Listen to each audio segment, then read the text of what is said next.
नमस्कार, welcome to politics शिक्षा। आज अगली क्लास हमारी संघ और उसका राज्य क्षेत्र। देखिए, इससे पहले हम 4 क्लासें कर चुके हैं जिसमें भारतीय संविधान के बारे में बताया गया था। भारत के संविधान की धारणाएं पढ़ी हमने, वहाँ के प्रावधान पढ़े, कौन से देश से कौन सा प्रावधान लिया गया था। ठीक है, संघ न्यायालय क्षेत्रों के बारे में थोड़ी सी जानकारी हमने प्राप्त करी। ठीक है, जो पॉलिटी का अहम हिस्सा है, जो मेन पॉइंट है, वो आज हमारी वीडियो से स्टार्ट होता है। संघ और उसका राज्य क्षेत्र। हम संघ राज्य क्षेत्र के साथ राज्यों की अवधारणाएं देखेंगे, उनके साथ अनुच्छेद चलेंगे, उनके साथ भाग चलेंगे, उनके साथ अनुसूचियां चलेंगे। सभी वाक्य हम एक साथ ही डिसाइड करेंगे। ठीक है, हम शुरू करते हैं संघ और उसका राज्य क्षेत्र, क्लास नंबर 5 हमारी। ठीक है, हैंड राइटिंग नोट्स द्वारा। देखिए, संघ और उसका राज्य क्षेत्र, आइए चर्चा करते हैं। संविधान के भाग 1 में, ठीक है, साथ साथ में आपको भाग नोट करने हैं। अनुच्छेद 1 से 4 तक भारत संघ एवं उनके राज्य क्षेत्रों से संबंधित प्रावधान किए गए हैं। ठीक है, याद रखना, साथ साथ हम अनुच्छेद और उनके भाग पढ़ेंगे। ठीक है, अगला है पॉइंट हमारा, क्या कहता है, सभी अनुच्छेदों को विस्तार से जानते हैं। आइए, कहता है अनुच्छेद 1 के अनुसार भारत अर्थात इंडिया राज्यों का संघ होगा। ये बार बार पूछ लेता है। राज्यों के राज्य क्षेत्र इसके अंदर आते हैं। संघ राज्य क्षेत्र ऐसे अन्य राज्य क्षेत्र जो अर्जित किए हुए हैं। ठीक है, ऐसे राज्य क्षेत्र जो अर्जित किए हुए हैं, अनुच्छेद 1 के हम उनकी गणना करते हैं। ठीक है, अगला पॉइंट देखिए हमारा, वर्तमान में इस अनुसूची में 28 राज्य तथा 8 संघ राज्य क्षेत्र शामिल हैं। 28 राज्य आप अपने पता लग गया होगा, 28 राज्य और 8 संघ राज्य क्षेत्र इनमें शामिल हैं। कोई अन्य क्षेत्र जो किसी समय भारत द्वारा विधिक न्याय गमन संधि अधिग्रहण या विजय द्वारा अर्जित किया गया हो, भारत के राज्य क्षेत्र का भाग होगा। ठीक है, ये आगे की बात बता रहा है। कोई भी राज्य भारत में स्वेच्छा से मिलना चाहता हो या किसी कारण से भारत के अंदर आ जाता है या अधिग्रहण कर लिया जाता है, वो भारत के संघ राज्य क्षेत्र के अंदर ही उनको गिना जाएगा। ठीक है, हमारा अगला पॉइंट है अनुच्छेद नंबर 2। ठीक है, ध्यान रखिए, अनुच्छेद नंबर 2 पढ़ेंगे हम। संसद विधि द्वारा संघ में नए राज्यों का प्रवेश या उनकी स्थापना कर सकेगी। ठीक है, 35वें संविधान संशोधन 1974 द्वारा सिक्किम को भारत के सहायक राज्य का दर्जा दिया गया है। सीएपीएफ के अंदर ये क्वेश्चन आया था पिछले वर्ष कि कौन से संविधान संशोधन के अंदर सिक्किम को सहायक राज्य का दर्जा दिया गया था। ठीक है, तो 35वें संविधान संशोधन के अंदर सिक्किम को सहायक राज्य का दर्जा दिया गया था। इंपॉर्टेंट क्वेश्चन है, पूछा भी जाता है। अगला हमारा 36वें संविधान संशोधन 1975 के द्वारा सिक्किम को भारतीय संघ में पूर्ण राज्य का दर्जा प्राप्त कर दिया गया। 35वें संविधान संशोधन के लिए सहायक दर्जा प्राप्त था। ठीक है, लेकिन 36वें संविधान संशोधन 1975 के अंदर इसको पूर्ण दर्जा प्राप्त कर दिया गया। ठीक है, सिक्किम का। अगला अनुच्छेद हमारा 3 नंबर अनुच्छेद पढ़ते हैं। ठीक है, 2 अनुच्छेद हमने पूरे कर लिए हैं। तीसरा, राज्य क्षेत्रों के बारे में जानकारी है। संसद को किसी राज्य से उसका राज्य क्षेत्र अलग करके अथवा 2 या 2 से अधिक राज्यों के भागों को मिलाकर किसी राज्य क्षेत्र को किसी अन्य राज्य के भाग के साथ मिलाकर नए राज्य का निर्माण करने की शक्ति प्राप्त है। ठीक है, कोई भी राज्य का क्षेत्र दूसरे राज्य क्षेत्र में मिलना चाहता है, ठीक है, संसद के द्वारा उसकी अनुमति दी गई है। ये भाग नंबर 3 में हम पढ़ते हैं, अनुच्छेद नंबर 3 में हम पढ़ते हैं। अनुच्छेद नंबर 4 है हमारा, यह स्पष्ट करता है कि अनुच्छेद 2 और अनुच्छेद 3 के अधीन नए राज्यों की स्थापना या प्रवेश, राज्यों के नामों, क्षेत्रों, उनकी सीमाओं आदि में परिवर्तन के लिए संसद यदि संविधान की पहली या चौथी अनुसूची में बदलाव करती है तो इस विधि को अनुच्छेद 368 के तहत संविधान संशोधन नहीं माना जाएगा। महत्वपूर्ण वाक्य है अनुच्छेद 4 के अंदर, कहता है अनुच्छेद 3 या 4 में के अधीन जो भी राज्य या उनके क्षेत्र शामिल होते हैं, उनकी सीमाओं में यदि परिवर्तन करना चाहता है तो संविधान की पहली या चौथी अनुसूची में बदलाव करती है। ऐसी विधि अनुच्छेद 368 के अंदर नहीं मानी जाएगी। ठीक है, अगला पॉइंट हमारा ध्यान से रखिए, बहुत इंपॉर्टेंट पार्ट हमारा शुरू हो गया है आज से। ठीक है, संघ और राज्य क्षेत्र। इसके बाद हम हर एक पार्ट अच्छे से करेंगे डिफाइन। अगला है हमारा बिना किसी विशेष प्रक्रिया के तथा किसी भी अन्य साधारण विधान सांसद, ठीक है, विधान प्रक्रिया से किसी भी अन्य यदि साधारण बहुमत से लगा सकते हैं यहाँ पे विधान से की तरह साधारण बहुमत द्वारा पारित किया जा सकता है। ठीक है, संसद ने लोकसभा में 27 नवंबर 2019 को तथा राज्यसभा में 3 दिसंबर 2019 को पारित दादरा व नगर हवेली तथा दमन व दीव को केंद्र शासित प्रदेशों का विलय कर दिया। ठीक है, ये शक्ति केंद्र के पास है, ठीक है, संसद के पास है, ये शक्ति दोनों का विलय कर दिया। पहले अलग अलग इनको गिना जाता था, 2 केंद्र शासित प्रदेश इनको माना जाता था, दादरा व नगर हवेली तथा दमन एवं दीव को। ठीक है, अगला हमारा है विधेयक 2019 से विलय कर दिया गया। यह पुनर्गठन 26 जनवरी 2020 को प्रभावी हुआ। ठीक है, कब प्रभावी हुआ? 26 जनवरी 2020 को प्रभावी हुआ। नया नाम दादरा व नगर हवेली तथा दमन द्वीप हो गया। इसकी राजधानी दमन होगी। ठीक है, इसकी राजधानी क्या कर दी? दमन इसकी राजधानी कर दी। ठीक है, अगला पॉइंट देखते हैं हम। बेरूबारी संघ मामले में सर्वोच्च न्यायालय के विचार व्यक्त किया कि संविधान संशोधन के पश्चात ही कोई राज्य क्षेत्र किसी अन्य राष्ट्र को सौंपा जा सकता है। ठीक है, यानी कि बेरूबारी मामले के अंदर ही ये बात को स्पष्ट किया गया था। अगला पॉइंट हमारा 9वें संविधान संशोधन 1960 द्वारा बेरूबारी राज्य क्षेत्र पाकिस्तान को सौंप दिया गया तथा 100वें संविधान संशोधन 2015 के द्वारा कुछ भारतीय क्षेत्र बांग्लादेश को सौंप दिए गए। ठीक है, यानी कि 2015 के अंदर जो हमने कुछ बांग्लादेश को गांव दान दिए थे, वो कुछ हमने लिए थे, 111 कुछ ऐसे कुछ वाक्य था उसके अंदर। ठीक है, उसके बारे में बताता है, यानी कि ये 1960 का जो राज्य क्षेत्र का मामला है, जो पाकिस्तान को कुछ भाग सौंप दिया गया था। ठीक है, इसके बारे में वाक्य जानेंगे, किसके द्वारा कहा गया था बात। नुका है पूर्व प्रधानमंत्री इंदिरा गांधी और बांग्लादेश के प्रधानमंत्री शेख मुजीबुर रहमान के द्वारा 16 मई 1974 को सीमा समझौता किया गया। कब किया गया था? 16 मई 1974 को सीमा समझौता किया गया था। इस समझौते से भारत के 4 राज्यों पश्चिम बंगाल, त्रिपुरा, मेघालय और असम की कुल 10,500 वर्ग किलोमीटर क्षेत्र बांग्लादेश को और लगभग 6,000 वर्ग किलोमीटर क्षेत्र भारत को बांग्लादेश से प्राप्त हुआ था। ठीक है, इस समझौते के अंदर यह प्रावधान किया गया था। अगला पॉइंट हमारा 1950 के बाद नवनिर्मित राज्य। ठीक है, हम डीपली कर रहे हैं, आसान शब्दों में कर रहे हैं। ठीक है, महत्वपूर्ण क्वेश्चन पार्ट है आपका, ये बहुत ही महत्वपूर्ण क्वेश्चन पार्ट आप इसको कह सकते हैं। ठीक है, अगला पॉइंट है हमारा 1950 के बाद नवनिर्मित राज्यों के बारे में हम जानकारी प्राप्त करेंगे। अगला है हमारा आंध्र प्रदेश। ठीक है, मद्रास राज्य के कुछ क्षेत्रों को अलग कर आंध्र प्रदेश राज्य अधिनियम 1953 द्वारा निर्मित। ठीक है, राज्य पुनर्गठन अधिनियम, राज्य पुनर्गठन अधिनियम। ठीक है, प्रश्न बार बार पूछा जाता है, 1956 में आया था। हैदराबाद राज्य के तेलुगु भाषी क्षेत्रों को आंध्र प्रदेश यानी कि आंध्र राज्य में मिलाकर एक वृहद आंध्र प्रदेश राज्य की स्थापना की गई थी। आंध्र प्रदेश राज्य की स्थापना किस अधिनियम के द्वारा? राज्य पुनर्गठन अधिनियम 1956 के द्वारा की गई थी, लेकिन इसका निर्मित कब हो गया था? 1953 के अंदर यह राज्य निर्मित हो गया था। ठीक है, अगला पॉइंट हम देखते हैं केरल। केरल राज्य पुनर्गठन अधिनियम 1956 द्वारा निर्मित, इसमें त्रिवेणकोर व कोचीन क्षेत्र सम्मिलित है। गुजरात व महाराष्ट्र। बम्बई पुनर्गठन अधिनियम 1960 के द्वारा मुंबई राज्य को 2 राज्यों महाराष्ट्र व गुजरात में बांट दिया गया। कब बांट दिया गया था? 1960 को। अगला वाक्य है कर्नाटक का। कर्नाटक राज्य पुनर्गठन अधिनियम 1956 द्वारा मैसूर रियासत से बना था। वर्ष 1973 में कर्नाटक नाम से पुनः नामकरण कर दिया गया था। ठीक है, पहले इसका नाम क्या था? मैसूर रियासत के नाम से जाना जाता था 1956 से पहले। बाद में 1973 में कर्नाटक नाम पुनः पड़ गया था इसका। अगला पॉइंट हमारा नागालैंड का। राज्यों के बारे में हम जानकारी प्राप्त कर रहे हैं, ध्यान से देखिए, पूछ लेता है नागालैंड की स्थापना कब हुई थी? तो राज्य अधिनियम 1962 द्वारा असम राज्य से अलग कर बनाया गया। हरियाणा।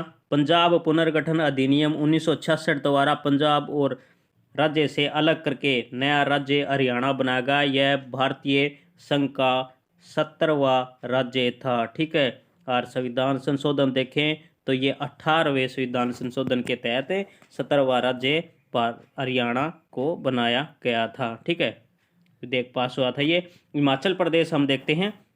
अगला है हिमाचल प्रदेश। 1970 द्वारा हिमाचल प्रदेश को केंद्र शासित राज्य की सूची से निकालकर, आप जानते होंगे अच्छी तरह से, हिमाचल प्रदेश को 1970 से पहले केंद्र राज्य की सूची में रखा गया था। राज्य द्वारा दर्जा दिया गया था। भारतीय संघ का 18वें राज्य बना। ठीक है, अगला है मणिपुर तथा त्रिपुरा। उत्तर पूर्वीय क्षेत्र पुनर्गठन अधिनियम 1971 द्वारा इन दोनों ही केंद्र शासित प्रदेशों मणिपुर 19वां तथा त्रिपुरा 20वां राज्य का दर्जा दिया गया। अगला हमारा पॉइंट है मेघालय का। 22वें संविधान संशोधन 1969 द्वारा पहले असम राज्य के अंदर ही उपराज्य के रूप में बनाया गया और वर्ष 1971 में उत्तर पूर्वी पुनर्गठन अधिनियम 1971 द्वारा इसे पूर्ण राज्य का दर्जा दे दिया गया। ठीक है, अगला है सिक्किम। सिक्किम बारे में हमने पढ़ा था। 35वां संविधान संशोधन 1974 द्वारा इसे सहायक राज्य का दर्जा दिया गया और 36वें संविधान संशोधन 1975 में इसे पूर्ण राज्य का दर्जा प्राप्त कर दिया गया। ठीक है, अगला पॉइंट है मिजोरम। राज्य अधिनियम 1986 से पूर्ण राज्य का दर्जा मिला। इसका निर्माण वर्ष 1986 एक समझौते के आधार पर हुआ, जिस पर भारत सरकार एवं मिजोरम नेशनल फ्रंट के हस्ताक्षर हुए। ठीक है, वहाँ की ये स्थानीय प्रांतों द्वारा किया गया था। अगला है हमारा अरुणाचल प्रदेश। अरुणाचल प्रदेश राज्य के बारे में जानकारी देखते हैं। अरुणाचल प्रदेश राज्य अधिनियम 1986 द्वारा इसे पूर्ण राज्य का दर्जा मिला। कब? 1986 के द्वारा।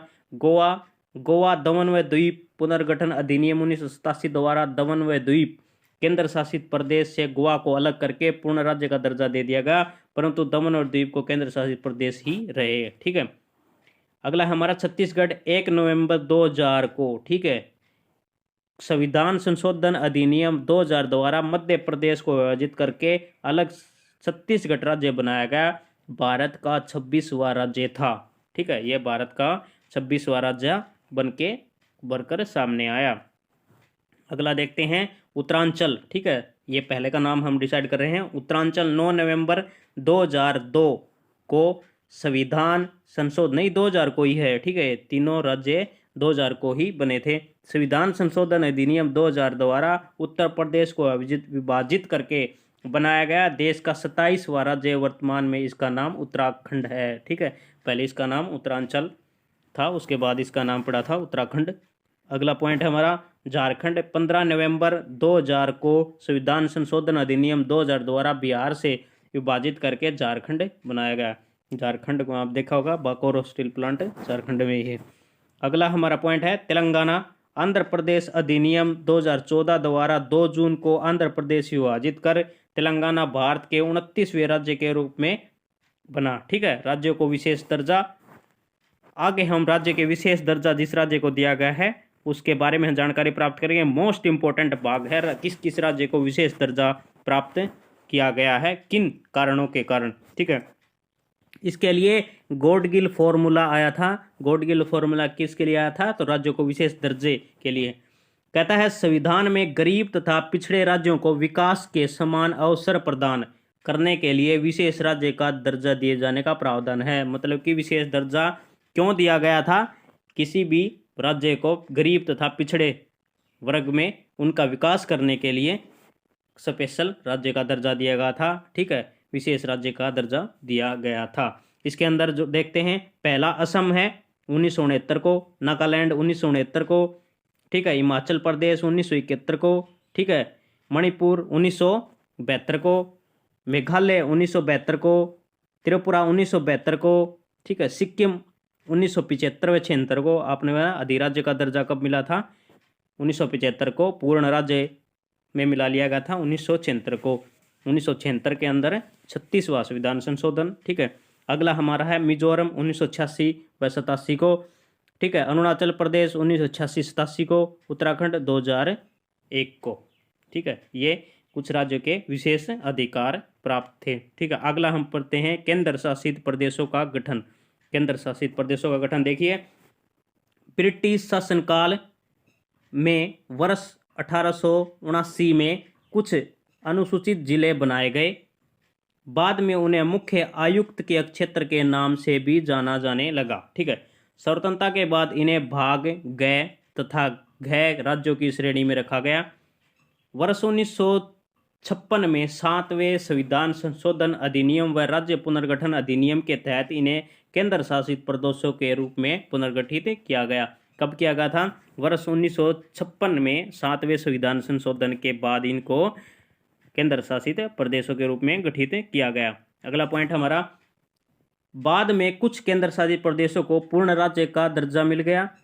इसमें हिमाचल प्रदेश, मणिपुर, त्रिपुरा, मिजोरम, अरुणाचल प्रदेश, गोवा पहले ही केंद्र शासित प्रदेश थे। ठीक है, ये पहले केंद्र शासित प्रदेश थे सभी के सभी। भारत के 8 केंद्र शासित प्रदेशों के बारे में जानकारी प्राप्त करेंगे। 8 केंद्र शासित प्रदेश कौन कौन से, देखिए। पहला हमारा दिल्ली, कैपिटल हमारी दिल्ली। ठीक है, अगला है लक्षद्वीप, पुडुचेरी, पहले पुडुचेरी, अब बाद में इसका नाम बदल पुडुचेरी हो गया। चंडीगढ़, ठीक है। दादरा व नागर हवेली तथा दमन द्वीप दोनों का विलय कर दिया गया। अंडमान निकोबार द्वीप समूह है। जम्मू कश्मीर, ठीक है, पहले राज्य था, अब इसको केंद्र शासित में मिला दिया गया। लद्दाख भी जम्मू कश्मीर के अंदर आता था, इसको केंद्र शासित प्रदेश घोषित कर दिया गया। ठीक है, अगला हमारा 1973 तक लक्षद्वीप को लक्काद्वीप, मिनिकॉय एवं अमीन द्वीप के नाम से जाना जाता था। 1973 तक लक्षद्वीप को लक्काद्वीप, मिनिकॉय एवं अमीनी द्वीप के नाम से जाना जाता था, याद रखिए। अगला पॉइंट हमारा 1992 से दिल्ली को राष्ट्रीय राजधानी क्षेत्र दिल्ली के रूप में तथा 2006 तक पुदुचेरी को पांडिचेरी के नाम से जाना जाता था। ठीक है, पुदुचेरी को पांडिचेरी के नाम से जाना जाता था। अगला है केंद्र शासित प्रदेशों के गठन के कारण, इनके क्या क्या कारण थे। अगला देखिए हमारा, दिल्ली व चंडीगढ़ राजनीतिक व प्रशासनिक कारण के कारण, पुदुचेरी, दादरा व नगर हवेली सांस्कृतिक विभिन्नताओं के कारण, अंडमान निकोबार द्वीप समूह तथा लक्षद्वीप सामरिक महत्व, मिजोरम, मणिपुर, त्रिपुरा, अरुणाचल प्रदेश ये बाद में राज्य बने। पिछड़े एवं अनुसूचित जनजातियों के लिए विशेष व्यवहार व देखभाल के लिए इनको राज्य का दर्जा दिया गया है। ठीक है, अगला है पॉइंट, मोस्ट इंपोर्टेंट पॉइंट हमारा है राज्य पुनर्गठन संबंधित आयोग व समितियां। ठीक है, राज्य पुनर्गठन आयोग, कौन कौन सी समिति और कौन कौन से आयोग सामने आए थे। पहला है थर्रा आयोग। थर्रा आयोग जिसको आप बोलते हैं, डॉक्टर राजेंद्र प्रसाद ने 27 नवंबर, ठीक है, डॉक्टर राजेंद्र प्रसाद ने 27 नवंबर 1947 को न्यायमूर्ति एस के धर, ठीक है, न्यायमूर्ति एस के धर की अध्यक्षता में भाषाई प्रांत आयोग का गठन किया। याद रखिए पॉइंट को शुरू से, डॉक्टर राजेंद्र प्रसाद ने 27 नवंबर 1947 को न्यायमूर्ति एस के धर की अध्यक्षता में भाषाई प्रांत आयोग का गठन किया। इंपॉर्टेंट पॉइंट है। अगला है भाषाई आधार पर राज्यों के पुनर्गठन के प्रश्न पर एस के धर आयोग ने कहा, राज्यों का पुनर्गठन भाषाई आधार पर न होकर प्रशासनिक सुविधा के आधार पर होना चाहिए। ठीक है, ये पॉइंट था हमारा एस के धर का। अगला है हमारा समिति आई JVP समिति। ठीक है, JVP समिति के बारे में देखते हैं। थर आयोग की सिफारिशों के बाद भाषाई आधार पर राज्यों का पुनर्गठन कांग्रेस ने JVP गठन दिसंबर 1948 में किया। उन्होंने अप्रैल 1949 में सरकार को समक्ष पेशकश की। ठीक है, अपनी रिपोर्ट पेशकश की। इसमें जवाहरलाल नेहरू, वल्लभ भाई पटेल, पट्टाभी सीतारमैया सम्मिलित थे। ठीक है, यानी कि जैसे जवाहरलाल नेहरू, ठीक है, वल्लभ भाई पटेल, ठीक है, और कौन थे, पट्टाभी सीतारमैया इसके अंदर शामिल थे। अगला हमारा भाषाई राज्य पुनर्गठन आंदोलन। अगला पॉइंट पढ़ते हैं, भाषा राज्य पुनर्गठन आंदोलन के दौरान 56 दिनों के भूख हड़ताल के बाद पट्टाटी श्री रामुल, ठीक है, ये राम याद रखिए पूछ लेता है, पोट्टी श्री रामुल कांग्रेसी का निधन हो गया। इसके बाद अक्टूबर 1953 में भारत सरकार को विवश होकर भाषाई आधार पर राज्य के गठन की मांग को स्वीकार करना पड़ा। ठीक है, किस कारण, उनके निधन होने के कारण, 56 दिन की भूख हड़ताल के कारण। अगला पॉइंट हमारा मद्रास से तेलुगु भाषाई क्षेत्रों के अलग करके एक नए राज्य आंध्र प्रदेश का गठन किया गया। कब किया गया था? 1953 को। ठीक है, राज्य पुनर्गठन अधिनियम कौन सा था? 1956 का। ठीक है, ये पॉइंट सभी जानेंगे हम। अगला पॉइंट है, इसके पश्चात मद्रास प्रांत के बचे हुए क्षेत्र को तमिल भाषा राज्य क्षेत्र के रूप में रखा गया। सन 1969 में इसका नाम तमिलनाडु कर दिया गया। अगली रिपोर्ट हमारी फैजल अली आयोग। ठीक है, फैजल अली आयोग इंपॉर्टेंट है, पूछ लेता है। अक्टूबर 1953 में नए राज्य आंध्र प्रदेश के भाषाई आधार पर गठन के पश्चात भाषाई राज्य पुनर्गठन की मांग और अधिक तेज हो गई। इसके बाद भारत सरकार ने दिसंबर 1953 में फैजल अली की अध्यक्षता में 3 सदस्यीय राज्य पुनर्गठन आयोग बनाया। ठीक है, कितने सदस्य थे इसके अंदर? 3 सदस्य। कौन कौन से? के.एम. पणिक्कर, एच.एन. कुंजूर, 2 और सदस्य थे। ठीक है, एक तो फैजल अली खुद हो गए, दूसरे थे के.एम. पणिक्कर, एच.एन. कुंजरू, इसके 2 अन्य सदस्य थे। फैजल अली आयोग ने 1955 में पारित रिपोर्ट सौंपी, जिसमें 16 नए राज्य और 3 संघ शासित निर्माण का अनुशंसा की गई। 1956 में इसे स्वीकार कर लिया गया। इसके परिणाम स्वरूप 1 नवंबर 1956 को 14 राज्य, 6 नए संघ शासित क्षेत्रों का निर्माण किया गया। कब? 1956 में। ठीक है, 1 नवंबर 1956 में 14 नए राज्य तथा 6 नए केंद्र संघ शासित क्षेत्रों का निर्माण किया गया। अगला पॉइंट हमारे देखते हैं, थोड़ा जानते हैं जम्मू कश्मीर राज्य पुनर्गठन अधिनियम 2019 के बारे में जानकारी प्राप्त करते हैं। जो पुनर्गठन अधिनियम 2019 में आपको पता है पहले राज्य का दर्जा था, जम्मू कश्मीर को विशेष अधिकार प्राप्त था 370 अनुच्छेद और 35A के तहत। ठीक है, एक अलग वीडियो के अंदर हम अलग क्लास इसकी जम्मू कश्मीर पुनर्गठन अधिनियम की स्पेशल लगाएंगे। इसके अंदर हमने नोट्स बनाए हुए हैं अलग से, लेकिन इसके अंदर थोड़ा जानकारी प्राप्त कर देते हैं आपको। क्या कहता है? 5 अगस्त 2019 को संसद ने अनुच्छेद 370 संबंध में राष्ट्रपति के आदेश एवं सरकार के संकल्प तथा जम्मू कश्मीर पुनर्गठन अधिनियम को पारित करके जम्मू कश्मीर राज्य को 2 केंद्र शासित प्रदेशों में विभाजित कर दिया। ठीक है, इस विधेयक पर 9 अगस्त 2019 को राष्ट्रपति द्वारा स्वीकृति प्रदान की गई, परंतु यह अधिनियम सरदार पटेल के जन्म दिवस 31 अक्टूबर 2019 कब हुआ? 31 अक्टूबर 2019 को राष्ट्रीय एकता दिवस पे प्रभावी हुआ। राष्ट्रीय एकता दिवस भी आपको पता चलेगा कब बनाया जाता है? सरदार वल्लभ भाई पटेल के दिवस पर राष्ट्रीय एकता दिवस। एकता मतलब उन्होंने काफ़ी रियासतों को भारत में विलय करने का कार्य किया था। अगला पॉइंट हमारा क्षेत्रीय परिषदें। ठीक है, क्षेत्रीय परिषदों के बारे में जानकर प्राप्त करते हैं। वीडियो थोड़ी लंबी हो जाएगी, लेकिन बहुत इंपॉर्टेंट वीडियो आज हमारी है। अगला पॉइंट हमारा क्षेत्रीय परिषदें संवैधानिक निकाय है। ठीक है, संवैधानिक निकाय है, न कि संवैधानिक। संवैधानिक मतलब कि सरकारी न कहकर हम इसको संवैधानिक दर्जा इसको प्राप्त नहीं हुआ था। इसका गठन संसद द्वारा अधिनियम बनाकर किया गया, जो कि राज्य पुनर्गठन अधिनियम 1956 का ही एक विस्तार है। मतलब इसका ही एक रूप है राज्य पुनर्गठन का। पॉइंट हमारा, इसके अनुसार देश को 5 क्षेत्रों में विभाजित किए गई: उत्तर, मध्य, पूर्वी, पश्चिमी तथा दक्षिणी। प्रत्येक के लिए क्षेत्रीय परिषद का गठन किया गया। इसमें सदस्य व्यक्ति होते हैं। ठीक है, सदस्य व्यक्ति कौन कौन? एक तो केंद्रीय गृह मंत्री अध्यक्ष हैं इनके क्षेत्रीय परिषद के, याद रखना अपना, केंद्रीय गृह मंत्री क्षेत्रीय परिषद के अध्यक्ष होते हैं। सभी सदस्य राज्यों के मुख्यमंत्री। ठीक है, उसी सदस्य राज्यों के सभी सदस्य राज्यों के, ठीक है, 2 अन्य मंत्री, कोई भी 2 अन्य मंत्री, सभी राज्य क्षेत्रों के प्रशासक। ठीक है, सभी राज्य क्षेत्रों के प्रशासक जो भी हैं। अगला है हमारा पूर्वोत्तर परिषद। ठीक है, इसके बारे में देखते हैं। क्षेत्रीय परिषदों के अतिरिक्त एक पूर्वोत्तर परिषद का गठन एक अलग संसदीय अधिनियम पूर्वोत्तर परिषद 1971 द्वारा किया गया। इसका मुख्यालय कहाँ है? शिलांग में है। इस परिषद में 7 सदस्य असम, मणिपुर, मिजोरम, अरुणाचल प्रदेश, नागालैंड, मेघालय तथा, ठीक है, उन ही स्टेटों को शामिल किया गया है जिसमें पूर्वोत्तर स्टेटों को शामिल किया गया है इनके अंदर। अगला पॉइंट हमारा, 2002 में परिषद में संशोधन कर सिक्किम को 8वें सदस्य के रूप में सम्मिलित किया गया। मतलब इसकी सदस्य संख्या कितनी है? 8। पूर्वोत्तर परिषद का पुनर्गठन। नई व्यवस्था के अंतर्गत पूर्वोत्तर परिषद के अध्यक्ष केंद्रीय गृह मंत्री होंगे।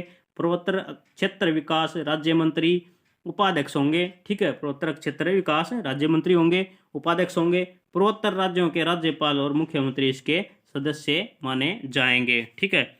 ये हमारा पार्ट था, ठीक है। हमारी वीडियो ये तक थी। अगला पॉइंट अगले में पढ़ेंगे हम अगली वीडियो में, ठीक है। वीडियो अच्छी लगी लाइक करिए, शेयर करिए, चैनल सब्सक्राइब जरूर करिए। धन्यवाद आप